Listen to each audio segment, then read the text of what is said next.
What is going on, guys? It is Wrestlelamia here, back with another news video. Join us now as we look at the wildest news stories and rumors you need to know, including another WWE legend has COVID, the WWE threatened to fire Lita if she didn't comply with a sleazy segment, Nikki wants to join WWE Creative, frustration over WWE's COVID cases, Roman Reigns roasts King Corbin online, and much more. Be sure to subscribe and hit that notification bell for daily wrestling videos and follow us on Facebook for exclusive lists. Now let's hit the intro and get straight into the first story.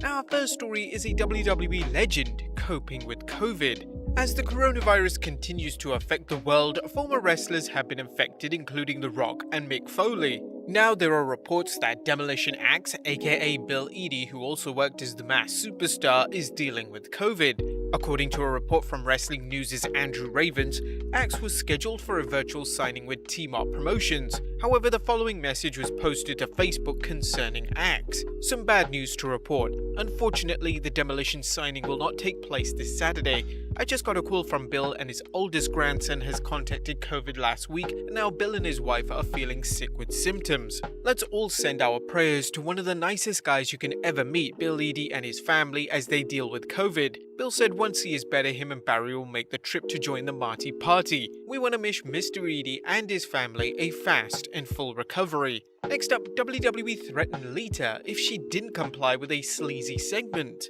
Our wrestlers are often asked to do things they might not want to do, like count the lights for an opponent or participate in a stupid angle. That may be part of the job, but what happens when Vince McMahon asks a woman to work a segment where she simulates getting down and dirty with another wrestler on live television? That was the situation WWE Hall of Famer Lita found herself in when Vince McMahon told her he wanted her and Edge to have a segment where they set up a mattress in the ring and did the nasty under a bunch of blankets. Lita, aka Amy Dumas, discussed the situation on her Twitch stream, revealing Vince McMahon threatened to fire her if she didn't do the segment, despite her asking Vince not to run it. Lita added that John Cena and Edge asked McMahon not to go through with the segment, but he rebuffed them and the segment, which actually became one of the highest rated segments on Raw. After she had done it, she decided she was done with the WWE. Lita was buried all the way out the door, a sad way to treat a trailblazer in the women's revolution, but apparently that's a reminder not to cross the boss. The story is truly disturbing, and to be honest, it's pretty low even for WWE. Next up, Nikki wants to join WWE Creative. While Nikki has teased a return to the ring with her sister Brie for one last match, the Bella twin is thinking beyond the mat in regards to her WWE future and recently said she'd like to work in WWE Creative. During an appearance on Ashley Graham's Pretty Big Deal podcast, Nikki discussed her goals, saying, I would love, there's times that because Brie's husband Daniel Bryan is part of the creative team and works a lot with Vince McMahon on creative stuff, and I've always thought in the back of my head like, I would really like to do that stuff for the women because I lived it as a WWE superstar, but also I'm a fan. So it's like I feel like I know what the people want, and then I know how to get the best out of each woman because I know them. So it would be a lot of fun to be on creative. What do you guys think of Nikki being on the creative team? Will she be able to do a good job? Let us know in the comments down below. Next up, a new tag team debut in NXT. A new tag team debuted on the latest episode of NXT during the Dusty Rhodes Classic Tag Team Tournament, and while they have different names, Impact fans may recognize them. Yesterday's edition of the Black and Gold brand saw Jake Atlas and Isaiah Scott scheduled to battle a mystery team, which turned out to be a new team by the name of MSK. MSK, aka Nash Carter and Wesley, are familiar faces to fans of Impact Wrestling as they've competed there as the Rascals, aka Desmond Xavier and Zachary Wentz. They're now in the WWE and off to a good start as they defeated Atlas and Scott, advancing to round 2 of the tag team tournament. Did you guys see the team's debut? And if so, what did you guys think of them? Let us know in the comments down below. Next up, Retribution is offered lower pay. Retribution's gimmick is that they are a group of disgruntled wrestlers disappointed by their lack of a push, which could be a gimmick for much of the WWE roster, but T-Bar and company may have a legitimate reason for being miffed with the WWE, their cheap contracts. According to Fightful Select, the WWE offered each member of Retribution, except Mustafa Ali, who is under a different contract, $250,000 a year last fall for a 3-year commitment. What's significant about this is that it's rumored to be lower than previous contracts paid to talent at Retribution's level. While Fightful reports that some talent have been told they can renegotiate their deals if business improves, it's unknown if the WWE offered this to Retribution. Man, that's gotta be a sting. Bad booking with bad contracts?